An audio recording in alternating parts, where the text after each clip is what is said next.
নমস্কার বন্ধুরা, তোমরা সবাই কেমন আছো? আশা করি সকলে খুবই ভালো আছো। পম্পা সিম্পল কুকে সবাইকে স্বাগত। আজকে চলে এসেছি দারুণ মুচমুচে খাস্তা একটা নাস্তা বা জলখাবারের রেসিপি শেয়ার করতে। এটা খেতে অসাধারণ লাগে, বাচ্চা থেকে বড় সবাই ভীষণই খুশি হয়ে খাবে। তাহলে চলো বন্ধুরা, কথা না বাড়িয়ে আজকের রেসিপিটা ঝটপট শুরু করি। তো বন্ধুদের কাছে বিশেষ অনুরোধ করব, একটা লাইক দিয়ে ভিডিওটা সম্পূর্ণ দেখার, কোথাও স্কিপ করবে না। এই রেসিপিটা আজকে তোমাদের ভীষণই ভালো লাগবে, বাড়িতে খুব সহজেই কিন্তু এটা বানিয়ে নিতে পারবে।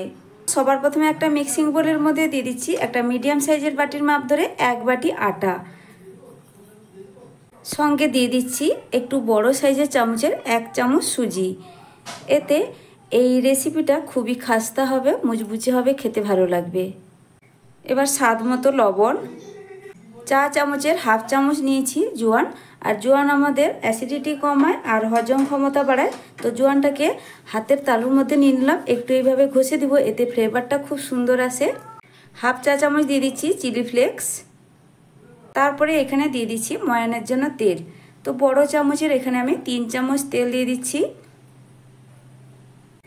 বন্ধুরা, ভিডিওটা স্কিপ না করে পুরোটা দেখতে থাকো। আশা করছি আজকের রেসিপি তোমাদের খুবই ভালো লাগবে। আর একটা লাইক করে দেবে প্লিজ বন্ধুরা, তোমাদের একটা লাইক আমার নতুন ভিডিও বানাতে উৎসাহ জাগায়। তো 3 চামচে তেলটা দিলাম, তেলটা একটু বেশি করেই লাগবে এখানে। এবার খুব ভালো করে হাত দিয়ে আমি তেলটাকে মিশিয়ে নেব, ময়ানটা দিয়ে নেব। আর এখানে রান্নার সাদা তেল ব্যবহার করলাম, খুব ভালো করে এখানে মিশিয়ে নিয়েছি। এবার দেখো আমি দিয়ে দিচ্ছি সামান্য কিছুটা ধনেপাতা কুচি। ধনেপাতা কুচিটা দিয়েও কিন্তু খুব ভালো করে মিশিয়ে নেব। ধনেপাতা কুচি সামান্য একটু ব্যবহার করলে এর ফ্লেভারটা যেমন সুন্দর হয়, খেতে খুবই ভালো লাগে। আমি আটা দিয়ে এই টিফিনটা আজকে বানিয়ে নিচ্ছি, তোমরা চাইলে আটার জায়গায় ময়দাও ব্যবহার করতে পারো। তো খুব ভালো করে এখানে ময়ান দেওয়া হয়ে গেছে, ঠিক এইভাবে কিন্তু ময়ান দিয়ে নিতে হবে। দেখে নিশ্চয়ই বুঝতেই পারছো কত সুন্দরভাবে ময়ানটা দেওয়া হয়েছে। তো তেলের পরিমাণটা একটু বেশি থাকলে ঠিক এইভাবেই কিন্তু সুন্দর করে তোমরাও ময়ান দিয়ে নিতে পারবে। তারপরে দেখো অল্প অল্প করে জল দিয়ে আমি এখানে একটা ডো রেডি করব। তবে এখানে ডোটা ঠান্ডা জল কিংবা গরম জল ব্যবহার করার দরকার নেই, নর্মাল টেম্পারেচারে থাকা জলই এখানে আমি ব্যবহার করছি। আর এই ডোটা বন্ধুরা খুব বেশি কিন্তু নরম হবে না, একটু টাইট ডো রেডি করতে হবে।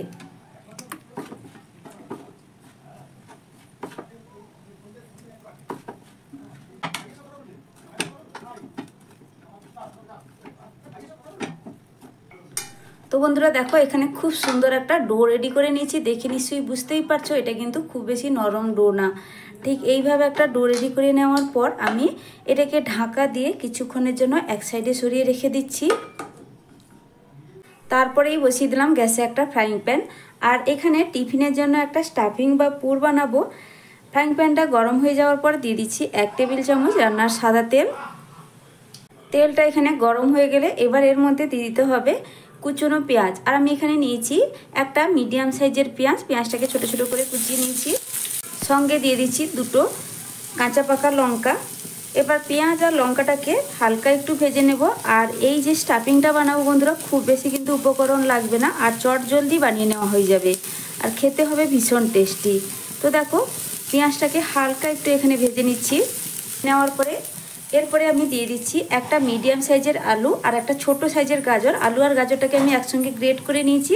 এবার এই দুটোকে একসঙ্গে আমি দিয়ে দিলাম। এবার দিয়ে দিচ্ছি স্বাদ মতো লবণ, একটু হলুদের গুঁড়ো, অল্প পরিমাণ ঝাল লঙ্কার গুঁড়ো দিয়ে খুব ভালো করে মিশিয়ে নেব। এবার ঢাকা দিয়ে আমি এখানে 2 মিনিট এই সবজিটাকে সেদ্ধ করে নেব। গ্যাসের ফ্লেমটা মিডিয়াম টু লোয়ের মাঝখানে রেখেছি। আর এই সবজিগুলো যেহেতু গ্রেট করা আছে, সেদ্ধ হতে খুব বেশিক্ষণ সময় লাগবে না। 2 মিনিটের পর আমি ঢাকনাটা সরিয়ে দিচ্ছি। সরিয়ে দেওয়ার পরে আবারও ভালো করে একটু নাড়াচাড়া করে নেব।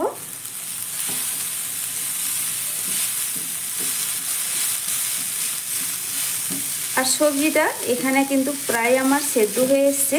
এবার সবজিগুলোকে এক সাইডে সরিয়ে দিয়ে এখানে সামান্য একটু তেল দিয়ে আমি এখানে ডিমের একটা ভুজিয়া বানিয়ে নেব। দিয়ে দিচ্ছি 1 চামচ মতো সাদা তেল। একটা ডিম এই পুরের মধ্যে ব্যবহার করলে এর টেস্টটা কিন্তু একদম পাল্টে যাবে, দুর্দান্ত স্বাদ হয়। তবে যারা ডিম খাও না তারা কিন্তু ডিমটাকে এখানে স্কিপ করতে পারো। তো দেখো বন্ধুরা, এক সাইডে ডিমটাকে খুব ভালো করে ছোট ছোট করে আমি এইভাবে ভুজিয়া যেভাবে ভাজা হয় রেডি করা হয়, ঠিক সেইভাবে রেডি করে নিচ্ছি। দারুণ টেস্টি হয় বন্ধুরা। আমার চ্যানেলে নতুন বন্ধু হয়ে থাকলে একটা লাইক দিয়ে ভিডিওটা সম্পূর্ণ দেখার অনুরোধ রইল। আর অবশ্যই কিন্তু কমেন্ট করে জানাবে রেসিপিটা তোমাদের কেমন লাগলো।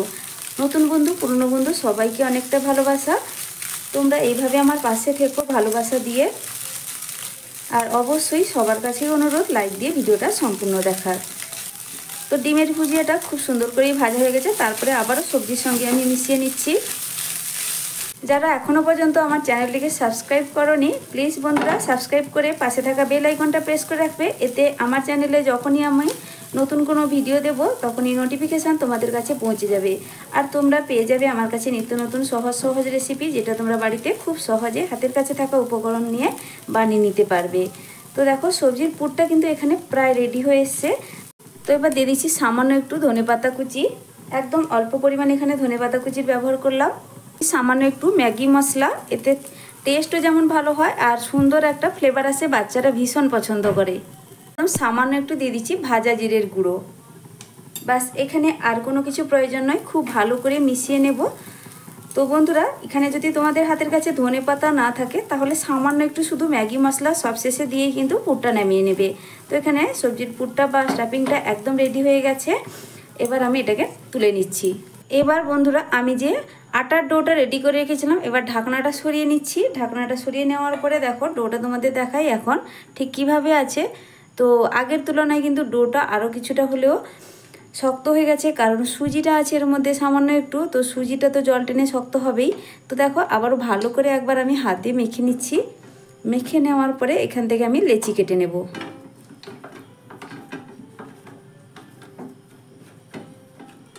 তারপরে দেখো বন্ধুরা আমি এখান থেকে লেচি কেটে নিচ্ছি। আর লেচিটা কিন্তু খুব বেশি বড় না আর একদম কিন্তু ছোট না, ঠিক এইভাবে করে আমি এক একটা করে লেচি কেটে নিচ্ছি। যেইভাবে আমরা রুটি পরোটার জন্য লেচি কাটি তার থেকে কিন্তু এটা একটু ছোট। লেচিগুলো কেটে নেওয়া হয়ে গেছে। তারপরে দেখো হাতের সাহায্যে আমি একটু গোল পাকিয়ে নিচ্ছি, এতে বেলতে সুবিধা হবে।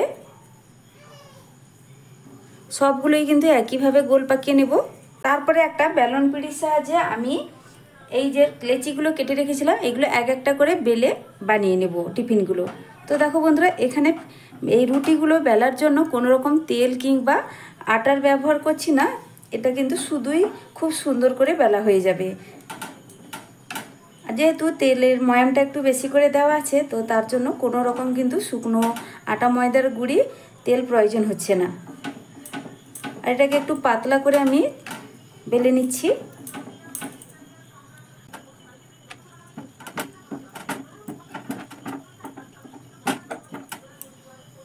তো বন্ধুরা দেখো একটা কিন্তু খুব সুন্দর করে বেলে নিয়েছি, ঠিক এইভাবে পাতলা করেই বেলে নিয়েছি।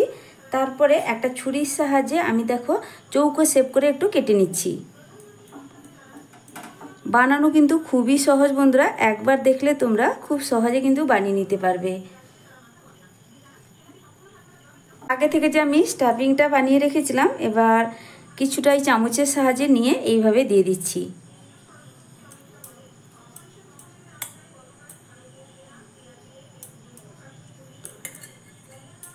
এবার একটা বাটিতে আমি সামান্য একটু জল নিয়েছি আর এইভাবে জল হাত করে চারদিকে আমি লাগিয়ে দেব যাতে এটা ভাজার সময় খুলে না যায়।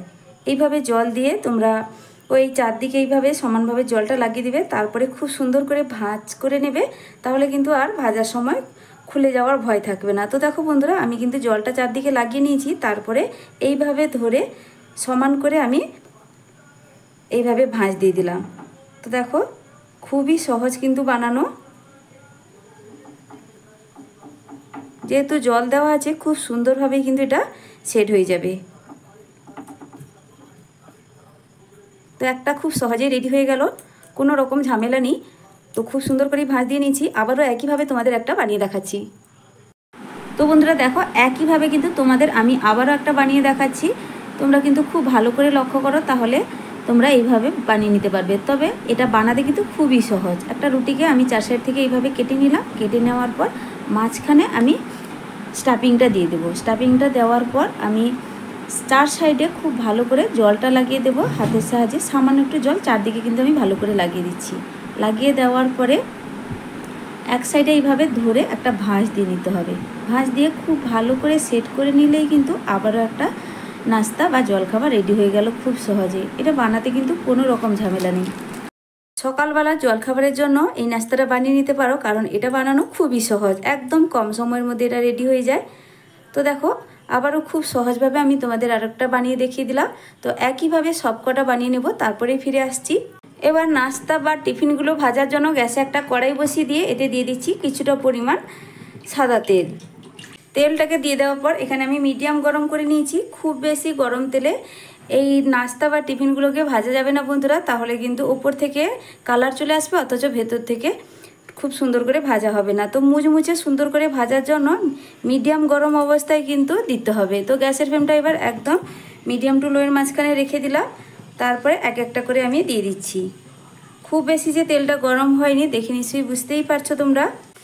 যখন এক পিঠ একটু কালার ধরবে তখন কিন্তু এগুলোকে আমি উল্টে নেব।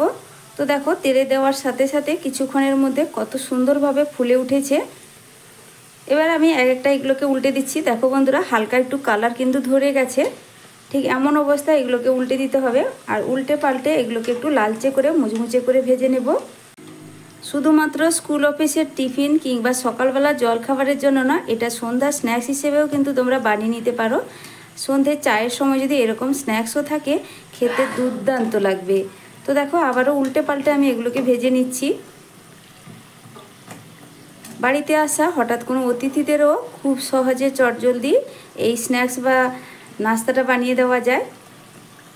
আমি তো বন্ধুরা এটাকে স্ন্যাক্স, নাস্তা, জলখাবার বিভিন্ন নাম দিচ্ছি। তো তোমাদের কোন নামটা বেশি ভালো লাগছে বা এটার নাম কি দেওয়া যায় সেটা কিন্তু তোমরা আমাকে কমেন্ট করে জানাবে। তো দেখো কথা বলতে বলতে খুব সুন্দর করে এগুলোকে লালচে করে আমি ভেজে নিলাম। এবার এগুলোকে তেল ঝরিয়ে তুলে নেব, আর একইভাবে বাকি যে কটা আছে সেগুলোকেও ভেজে নেব।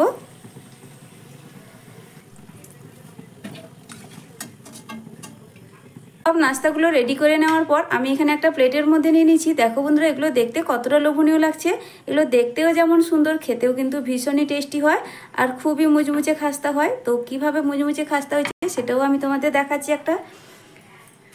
তোমরা শব্দ শুনে নিশ্চয়ই বুঝতেই পারবে। প্রত্যেকটা নাস্তা খুবই কিন্তু মুচমুচে খাস্তা রেডি হয়েছে। তো আমি একটা ভেঙেও দেখাচ্ছি হাত দিয়ে। তো দেখো বন্ধুরা কত সুন্দরভাবে নাস্তাটা রেডি হয়েছে আর পুরো গুঁড়ো হয়ে যাচ্ছে, দেখো এতটাই খাস্তা হয়েছে। তো বন্ধুরা আমার এই আজকের নাস্তা রেসিপিটা তোমাদের কেমন লাগলো অবশ্যই কিন্তু কমেন্ট করে জানাবে। আর যদি ভালো লেগে থাকে তাহলে লাইক, শেয়ার, সাবস্ক্রাইব করে আমার পাশে থাকবে। আজকের মতো টাটা, ফিরে আসছি নতুন এক রেসিপি নিয়ে। তোমরা সকলে ভালো থেকো, সুস্থ থেকো। আর এইগুলো খাওয়ার জন্য বিশেষ করে কিন্তু কিছুই লাগে না, যেহেতু ভেতরে সবজির পুর আছে। আর তোমরা চাইলে এটা টমেটো সস দিয়েও খেতে পারো, দুর্দান্ত লাগে।